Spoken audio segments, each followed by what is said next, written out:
तो चलिए आज एक ऐसी स्ट्रैटेजी के बारे में बात करते हैं जो क्लासरूम में गेम चेंजर साबित हो सकती है। एक ऐसी तकनीक जो स्टूडेंट्स को धीरे धीरे आत्मनिर्भर और कॉन्फिडेंट बनाती है। जी हां, हम बात कर रहे हैं स्कैफोल्डिंग की। आइए इसे और करीब से समझते हैं। हम सब ने क्लास में ये महसूस किया होगा, है ना, कि कुछ स्टूडेंट्स एक पॉइंट पे आकर फंस जाते हैं। उन्हें हर छोटे कदम के लिए हमारे पास आना पड़ता है, कंफर्मेशन चाहिए होता है। ये एक तरह का हेल्पलेसनेस ट्रैप बन जाता है, जहां वे बिना सहारे के आगे ही नहीं बढ़ पाते। ये सिचुएशन ना सिर्फ उनके लिए फ्रस्ट्रेटिंग है, बल्कि हम टीचर्स पर भी काफी दबाव डालती है। तो इसका हल क्या है? इसका जवाब है स्कैफोल्डिंग। देखिए, ये सिर्फ किसी प्रॉब्लम का कोई कच्चा पक्का जुगाड़ नहीं है। ये तो हमारे टीचिंग टूल किट में एक बहुत ही सटीक और पावरफुल टूल है। ये हमारी अच्छी टीचिंग प्रैक्टिस को और भी ज्यादा असरदार बनाता है।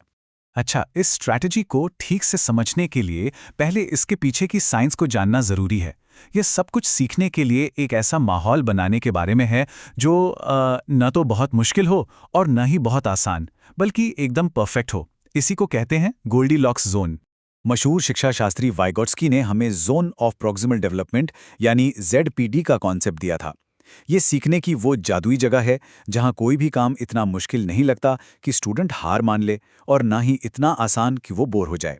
ये वो जोन है जहां सही गाइडेंस मिलने पर स्टूडेंट वो काम भी कर सकता है जो वो अकेले कभी नहीं कर पाता। इसको ऐसे समझिए, सीखने के 3 जोन होते हैं। एक है बोरियत जोन, जहां टास्क इतना सिंपल है कि कोई चैलेंज ही नहीं है। दूसरा है एंग्जाइटी जोन, जहां टास्क इतना मुश्किल है कि स्टूडेंट घबरा जाता है, उसे लगता है ये तो मुझसे होगा ही नहीं। और इन दोनों के ठीक बीच में आता है हमारा लर्निंग जोन यानी ZPD। स्कैफोल्डिंग का असल मकसद ही यही है कि स्टूडेंट्स को इसी लर्निंग जोन में रखा जाए। अगर स्कैफोल्डिंग को और आसानी से समझना है तो बस साइकिल के ट्रेनिंग व्हील्स के बारे में सोचिए। जब कोई बच्चा साइकिल चलाना सीखता है तो हम उसे सीधे 2 पहियों पर तो नहीं बिठा देते हैं, है ना? हम उसे ट्रेनिंग व्हील्स का सपोर्ट देते हैं ताकि वो बैलेंस बनाना सीख सके, कॉन्फिडेंस हासिल कर सके। ये पूरा प्रोसेस 4 आसान स्टेप्स में काम करता है। पहले स्टेप में दोनों ट्रेनिंग व्हील्स के साथ पूरा सपोर्ट दिया जाता है। फिर जैसे जैसे कॉन्फिडेंस बढ़ता है, एक व्हील को थोड़ा ऊपर उठा दिया जाता है, और आखिर में जब बच्चा बैलेंस करने लगता है तो दोनों पहिए हटा दिए जाते हैं। स्कैफोल्डिंग भी बिल्कुल यही है, सपोर्ट को धीरे धीरे सिस्टमैटिक तरीके से हटाना ताकि स्टूडेंट खुद सीख सके। तो अब जब हम ये समझ चुके हैं कि इसके पीछे का क्यों क्या है, तो अब सवाल आता है कि इसे क्लासरूम में कैसे लागू किया जाए। चलिए इसका प्रैक्टिकल फ्रेमवर्क देखते हैं। ये मॉडल बहुत ही आसान और असरदार है। मैं करता हूं, हम करते हैं, आप करते हैं। पहले स्टेप में यानी आई डू में टीचर खुद काम करके दिखाता है, अपनी थिंकिंग प्रोसेस को समझाता है। दूसरे स्टेप वी डू में टीचर और स्टूडेंट्स मिलकर काम करते हैं। और तीसरे स्टेप यू डू में स्टूडेंट को आज़ादी दी जाती है कि वो खुद उस काम को करे। ये एक बहुत ही नेचुरल प्रोग्रेशन है। ठीक है, अब थ्योरी काफ़ी हो गई।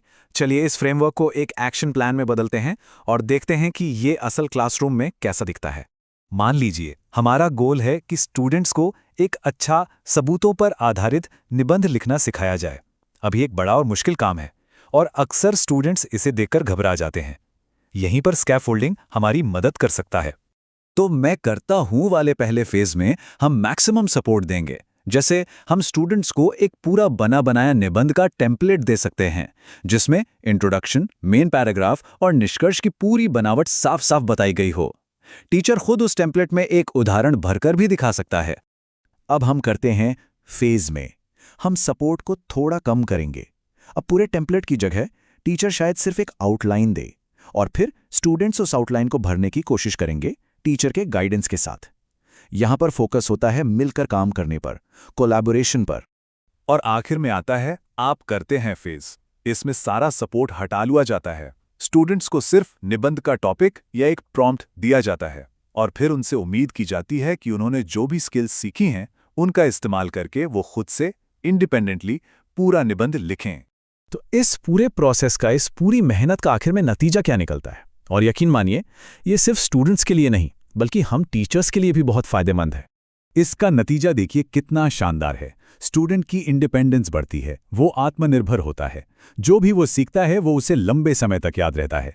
और सबसे जरूरी बात, टीचर का बर्नआउट कम होता है, क्योंकि अब हमें हर स्टूडेंट के पीछे भागना नहीं पड़ता, बल्कि हमने एक ऐसा सिस्टम बना दिया है जो उन्हें खुद सीखने में मदद करता है। ये सचमुच में हम दोनों के लिए एक विन विन सिचुएशन है। तो अब एक पल के लिए सोचिए, कल क्लास में ऐसा कौन सा एक छोटा सा स्कैफोल्डिंग का बदलाव किया जा सकता है? क्या किसी मुश्किल असाइनमेंट के लिए एक टेम्पलेट दिया जा सकता है? या किसी मुश्किल सवाल को हल करने के लिए पहले मिलकर प्रैक्टिस की जा सकती है? याद रखिए, शुरुआत हमेशा छोटे छोटे कदमों से ही होती है। क्योंकि आखिर में बेहतरीन टीचिंग एक अच्छी कोचिंग की तरह ही तो है।